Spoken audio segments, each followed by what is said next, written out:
Sa pagtatapos ng nobelang No Limit Tangere, tanging si Crisostomo Ibarra lamang ang nakaligtas.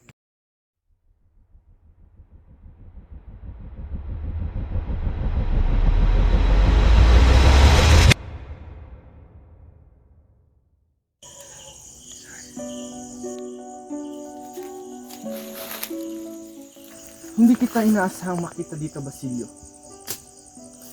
Simon, anong ginagawa mo dito? Hindi ba't ako ang dapat magtanong sa iyo niyan? Matagal na kitang pinagmamasdan. Alam ko na ang iyong mga hinaing, pati na rin ang iyong mga pangarap. Anong ibig mong sabihin? Wala na akong ibang pangarap sa buhay na ito kundi maging isang doktor at tulungan ang aking bayan sa maliit na pamamaraan. Hindi maliit ang iyong layunin, Basilio. Ang iyong paraan ay marangal, ngunit hindi sapat upang ipaglaban ang ating bayan mula sa kadiliman. Kailangan natin ng isang radikal na aksyon, ng isang revolusyon. Revolusyon? Yun ba ang dahilan kung bakit ka naparito? Upang maghasik ng kaguluhan? Kaguluhan kung ito'y kinakailangan upang makamtan ang kalayaan. Sa ilalim ng pagkukunwari bilang isang mangangalakal, ako'y may lihim na misyon. Ang kalayaan ay hindi ipinagkakalob, ito'y ipinaglalaban. Alam ko ang paghihirap ng ating bayan. Ngunit hindi ko kayang makisangkot sa marahas na paraan. Mas pinili ko pa ang kapayapaan at kalaman bilang sandata. Hindi lahat ay para sa gera, Basilio. Ang bawat isa ay may kanya-kanyang papel. Ngunit kapag dumating ang araw na ang iyong ideal ay hindi sapat, alalahanin mong may mga kababayan tayong handa magbuwis ng buhay para sa kalayaan.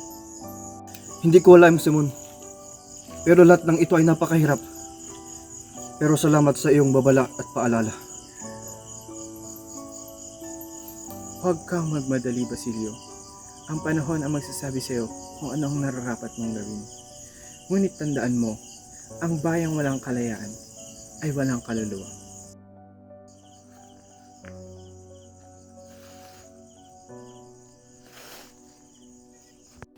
Magandang yung plano para sa Akademya, General. Kapitan General, Ano ang inyong sadya? naparito kami upang tanungin sa inyo kung totoo ba ang aming nalaman tungkol sa pagpapatayo ninyo ng akademya dito sa atin. Tama ang inyong nalaman. Ngunit ang akademyang ito ay para lamang sa wikang Kastila na pamumunuan ng mga praile. Hindi ito maaari, General! Hindi ito maaari! Ang mga praile ang mamumuno! Hindi maaari! Wala kayong magagawa! Oo, wala kayong magagawa. Umalis kayo rito. Gumawa ng pagpupulong ang mga estudyante upang maibsan ang kanilang sama ng loob. Kapitan General, Ano iyon? may pagpupulong na ginaganap ang mga estudyante yung pumarito kanina. Huliin ng mayon!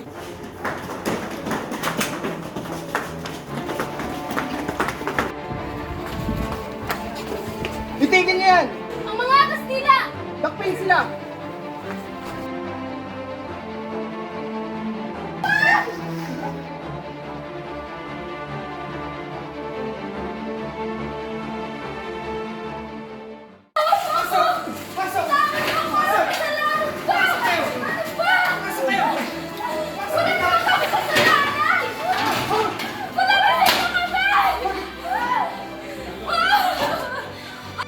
Sa pagkakakulong ng mga estudyante, ang lahat ay nakalaya maliban kay Basilio.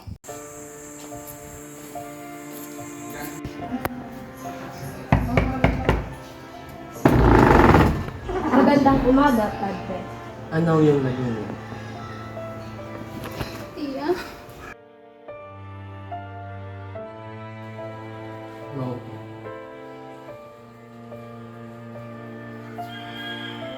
Ba't naparito ka, Binibin? Padre, hindi naman ako mapaparito kung hindi sa isang mahalagang bagay. At maaaring nabalitaan ninyo na ang kinahinatnan ng mga estudyante.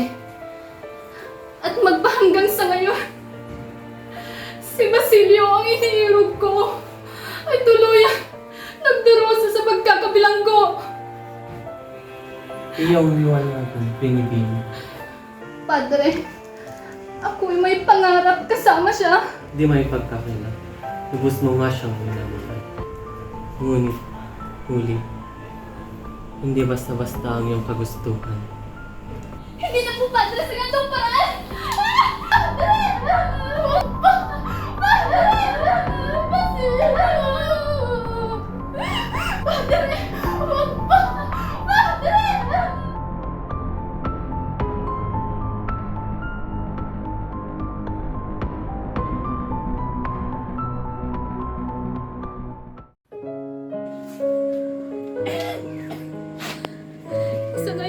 aking kakahingan.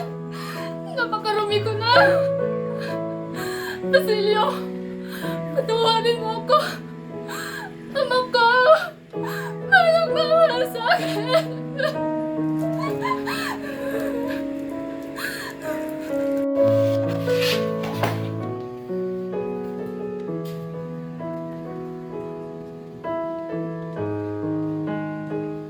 Makalipas ang ilang buwan, si Basilio ay nakalaya sa tulong ni Simon. Ang pagkamatay ni Huli ang dahilan kaya't sumang-ayon si Basilio sa planong paghihiganti ni Simon.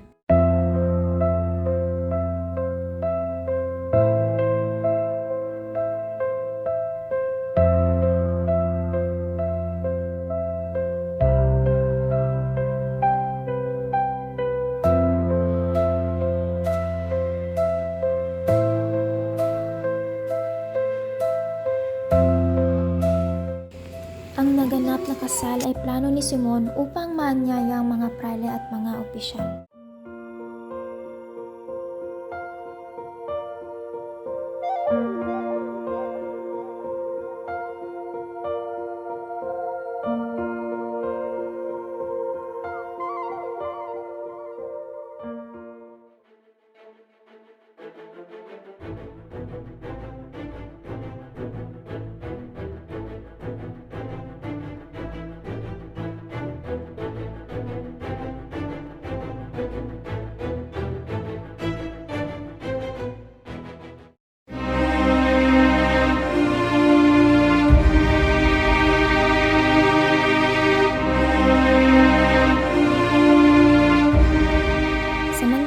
Si Maria Clara ay nagpakamatay dahil sa kawalan ng pag-asa at kalayaan na kanyang nararamdaman. Basilio, tingnan mo si Maria Clara at tatakas tayo mamaya.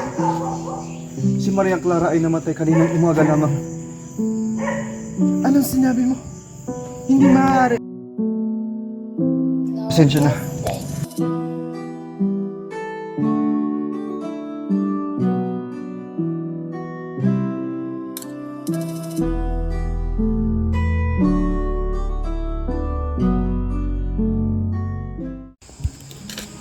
Basilio, naparito ka?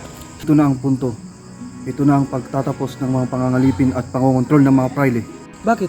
Hindi mo ba ibig pumasok sa paanyaya? Marapat lamang na hindi. Atin ang tapusin ang mga maliligayang araw ng mga praile. Ang bombang lampara ay sasabog na sa loob ng ilang minuto. Ano? Hindi magandang paraan yan, Basilio. Sapagkat nandun pa sa loob ang aking mahal na si Paulita. Pupuntahan ko na siya! Sagani! Para to sa bayan! Tumahimik ka! Bomba! Bomba!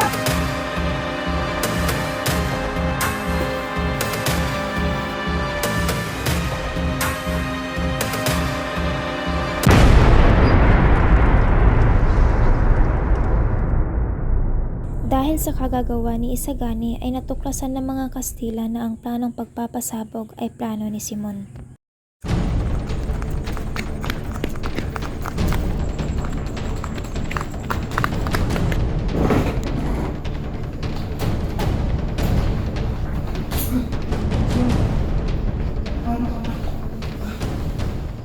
Mas pinili ni Simon na uminom ng lason kaysa mahuli ng mga Kastila at mamatay sa kamay nila.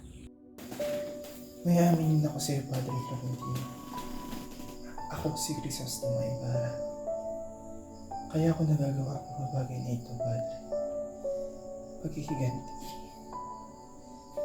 Paghihiganti sa mga kasalanan ng lipunan laban sa akin at sa aking mga mahal sa buhay.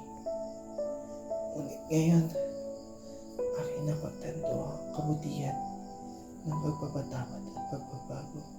Ako humihingi ng tawad, Padre. Humihingi ako ng tawad sa Diyos at sa mga tao aking nasaktan at pinahirapan. At nais ko rin sana humingi ng tulong sa inyo. Hindi ito lamang akong anak. Tawarin mo ako, Maria Clara. At ako'y naku.